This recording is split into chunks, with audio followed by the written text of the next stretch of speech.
Hello, അപ്പോൾ ഞാൻ സാധാരണക്കാർക്ക് അഫോർഡബിൾ ആയിട്ട് ചെയ്യാൻ പറ്റുന്ന ഒരു സ്കിൻ കെയർ റൂട്ടീൻ പറയാണ്. ഫസ്റ്റ് ഓഫ് ഓൾ ഞാൻ ഗ്ലിസറിനാണ് യൂസ് ചെയ്യുന്നത്. ഇത് ഞാൻ മെഡിക്കൽ ഷോപ്പിൽ നിന്ന് വാങ്ങിയതാണ്. അതിനുശേഷം അലോവേര ജെല്ലാണ്. ഇതൊക്കെ ഞാൻ ഫ്ലിപ്കാർട്ടിൽ നിന്ന് വാങ്ങിയതാണ്. അതിൻ്റെയൊക്കെ ഡിസ്ക്രിപ്ഷൻ ബോക്സിൽ ഞാൻ കൊടുക്കാം. കുറഞ്ഞ റേറ്റിലുള്ള സാധനങ്ങളാണ് കേട്ടോ.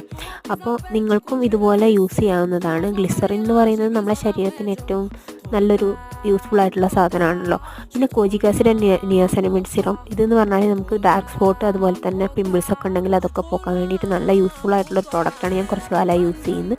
അതുപോലെ തന്നെ ഈ ഒരു വിറ്റാമിൻ സി സിറം എല്ലാവരും യൂസ് ചെയ്യേണ്ട ഒരു പ്രോഡക്റ്റാണ്. അടിപൊളി പ്രോഡക്റ്റാണ് കേട്ടോ. ഞാൻ കുറച്ച് കാലമായിട്ടുള്ള യൂസ് ചെയ്യാൻ തുടങ്ങിയിട്ട്, എന്നാലും എനിക്ക് അതിൻ്റെ ഒരു ഡിഫറൻസ് മനസ്സിലാക്കാൻ സാധിക്കുന്നുണ്ട്. നല്ല യൂസ്ഫുൾ ആയിട്ടുള്ള ഒരു പ്രോഡക്റ്റാണ്. ആൻഡ് അത് കഴിഞ്ഞിട്ട് ഞാൻ യൂസ് ചെയ്യുന്നത് ഒരു ലിപ് ബാമാണ്. ഇത് കുറഞ്ഞ റേറ്റിലുള്ള ഒരു സാധനമാണ്. നമുക്ക് ടിൻറ്റഡ് ആയിട്ടുള്ളതാണ്. അതുപോലെ തന്നെ നന്നായിട്ട് ഹൈഡ്രേറ്റഡ് ആക്കി വെക്കാൻ സഹായിക്കുന്നതാണ്. അപ്പോൾ ഇന്നത്തെ വീഡിയോ ഇത്രയേ ഉള്ളൂ. നിങ്ങൾക്ക് ഈ ഒരു വീഡിയോ ഇഷ്ടപ്പെട്ടിട്ടുണ്ടെങ്കിൽ ലൈക്ക് ചെയ്യുക, ഷെയർ ചെയ്യുക, സബ്സ്ക്രൈബ് ചെയ്യുക. Okay, by.